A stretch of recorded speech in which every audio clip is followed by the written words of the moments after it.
When the people in Palestine are losing their lives, being raped and murdered, there's no cry from anybody, no passion. When the same thing happens in Syria, we hear nothing. When the same thing happens in Libya, we hear nothing. When the same thing happens in Iraq, we hear nothing. When the Ukrainians are violating the rights of other Ukrainians, particularly in the Donbass region, there's nobody crying for those people.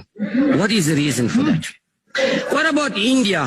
Why is there nobody in this country raising the concerns of the Indian minorities, of the Christians and the Muslims whose rights are being violated by the Indian government? Nobody in this country is saying anything about it. Now, NATO went on and bombed many of the Russian allies. Russia could do absolutely nothing about it and stayed out of it. What did Russia say?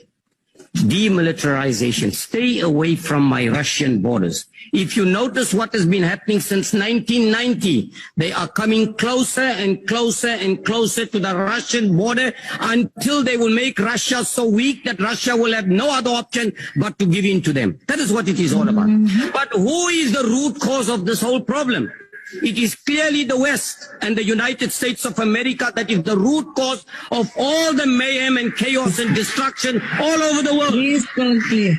Let's talk about the biological laboratories which is funded by the Pentagon in Ukraine. Where is it coming from? Why are they getting involved in those? Let's talk about the number of people that were massacred by the Ukrainians who have been detained without trial. Nobody has said anything about that as well.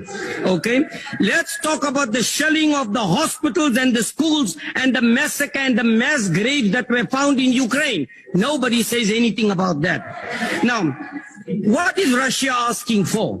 Russia is saying, stay away from my borders and stay away from me. All you have been doing, and remember, Ukraine is being used as a fool by the United States and the West, and they're falling into the trap like many other countries have fallen in the trap previously, and that's what it is all about.